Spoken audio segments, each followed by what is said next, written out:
Hello friends, स्वागत है आपका अपने ट्यूटोरियल में। अभी तक हम बात कर रहे थे टेंस के फर्स्ट पार्ट के बारे में, प्रेजेंट टेंस के बारे में। इसमें हमने सीखा था प्रेजेंट इंडेफिनिट, प्रेजेंट कंटिन्यूस और प्रेजेंट परफेक्ट टेंस। आज इस वीडियो में हम बात करने जा रहे हैं प्रेजेंट परफेक्ट कंटिन्यू टेंस के बारे में।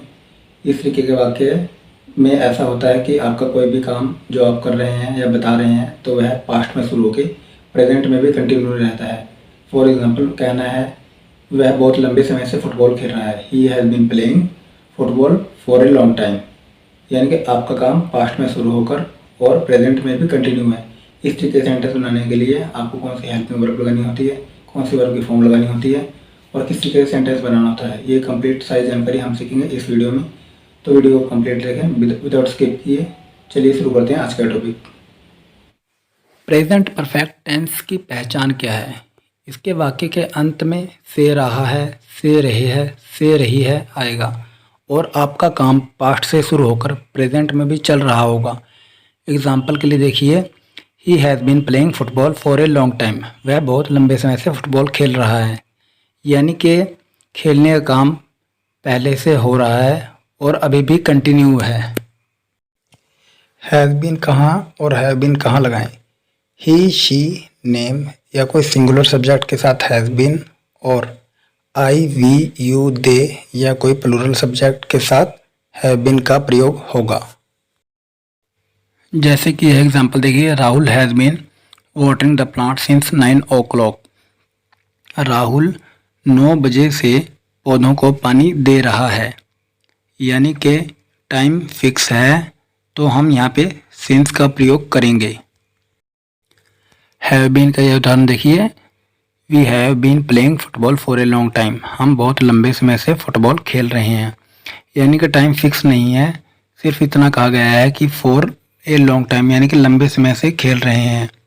तो इसका मतलब यह है कि टाइम पर्टिकुलर नहीं है, इसलिए हम यहाँ पे फॉर का प्रयोग करेंगे। प्रेजेंट परफेक्ट टेंस के सेंटेंस बनाने के लिए रूल्स क्या हैं? इसके लिए पहले सब्जेक्ट, उसके बाद हैज़ बीन और हैव बीन का प्रयोग करना है। और हैज़ बीन और हैव बीन कहाँ लगाना है ये अभी हम डिस्कस कर चुके हैं। उसके बाद आप वर्ब के फर्स्ट फॉर्म के साथ आईएनजी लगाएंगे और उसके बाद आपका ऑब्जेक्ट आएगा। उसके बाद सिंस या फॉर ये आएगा आपका जो टाइम पीरियड है। अगर एक पर्टिकुलर फिक्स टाइम या डेट दी गई है तो आप सिंस का प्रयोग करेंगे, अदरवाइज आप इसमें फॉर का प्रयोग करेंगे। जैसे कि उदाहरण देखिए, I have been living in Mumbai since 2020। यानी कि यहाँ पे एक फिक्स टाइम पीरियड दे दिया गया है तो हम यहाँ पे सिंस का प्रयोग करेंगे कि मैं 2020 से मुंबई में रह रहा हूँ। और सेकंड एग्जांपल है, he has been sleeping for 30 minute. वह आधे घंटे से सो रहा है। अब आधे घंटे की बात की गई, यह कोई पर्टिकुलर टाइम नहीं है, इसलिए हमने यहाँ पे फॉर का प्रयोग किया है। देखिए फॉर कहाँ लगाना है और सिंस कहाँ लगाना है।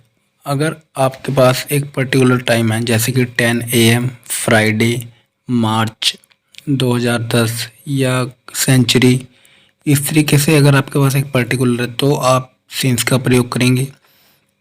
और अगर आपके पास कोई एक डेफिनेट टाइम या डेट या मंथ नहीं है तो आप वहाँ पे फॉर का प्रयोग करेंगे। जैसे 30 मिनट हो गया, 4 days, 3 months, 2 years, 3 centuries। इस तरीके से आपको इस सिचुएशन में फॉर का प्रयोग करना है। यह उदाहरण देखिए, Mohan has been living in Ambala since 1990। यानी कि मोहन अम्बाले में 1990 से रह रहा है। यानी कि यहाँ पे एक पर्टिकुलर डेट दे दी गई है कि 1990, तो हमने सिंस का प्रयोग किया है। सेकंड उदाहरण देखिए, Mohan has been playing football for 30 minute. Mohan आधे घंटे से फुटबॉल खेल रहा है। अब कौन से आधे घंटे की बात की जा रही है यह डिसाइड नहीं है, यानी कि यह एक पर्टिकुलर टाइम नहीं दिया गया है। अगर यहाँ पर 10 o'clock या 12 o'clock होता तो हम यहाँ पे सिंस का प्रयोग करते। यहाँ पे पर्टिकुलर टाइम ना होने की वजह से हमने यहाँ पे फॉर का प्रयोग किया है। फॉर का प्रयोग अन्य टेंस में किया जा सकता है पर सिंस का प्रयोग प्रेजेंट परफेक्ट टेंस में ही होगा। नेगेटिव सेंटेंस बनाने के लिए ट्रिक है, सब्जेक्ट, उसके बाद हैज़ नॉट या have not been plus verb के फर्स्ट फॉर्म के साथ आईएनजी और उसके बाद ऑब्जेक्ट, उसके बाद हमारा सिंस या फॉर आएगा और उसके बाद अदर ऑब्जेक्ट। एग्जाम्पल देखिए, Mohan has not been playing football for 30 minutes. Mohan आधे घंटे से फुटबॉल नहीं खेल रहा है। यहाँ पर टाइम हमारे पास पर्टिकुलर नहीं था, इसलिए हमने यहाँ पे फॉर का प्रयोग किया है। इंटेरोगेटिव सेंटेंस कैसे बनाएं, यानी कि अगर किसी से सवाल पूछना है तो हम कैसे पूछेंगे। इसके लिए हमें सब्जेक्ट से पहले हैज़ हैव का प्रयोग करना है और उसके बाद सब्जेक्ट के बाद हमें बीन लगाना है। उसके बाद वर्ब के फर्स्ट फॉर्म के साथ आईएनजी लगाएंगे और उसके बाद हमारा जो भी ऑब्जेक्ट है उसके बाद सिंस या फॉर का प्रयोग होगा और उसके बाद अदर ऑब्जेक्ट आ जाएगा। इंटेरोगेटिव सेंटेंस का यह उदाहरण देखिए, has Ram been playing football for half an hour. क्या राम आधे घंटे से फुटबॉल खेल रहा है। इसमें हमने पहले हैज़ लगाया है क्योंकि ही शी नेम के साथ हमें हैज़ लगाना है। उसके बाद सब्जेक्ट आ गया हमारा राम और उसके बाद हमने बीन लगाना है। फिर वर्ब के फॉर्म प्ले के साथ हमने आईएनजी लगाया है। फिर हमारा ऑब्जेक्ट है फुटबॉल। फिर हमने टाइम वर्ड जो है हमारा फॉर और उसके बाद हाफ एन हार यानी कि आधे घंटे के लिए लगाया है। तो यहाँ पे हमने फॉर का प्रयोग किया है। इस तरीके से आप इंटेरोगेटिव सेंटेंस आसानी से बना सकते हैं।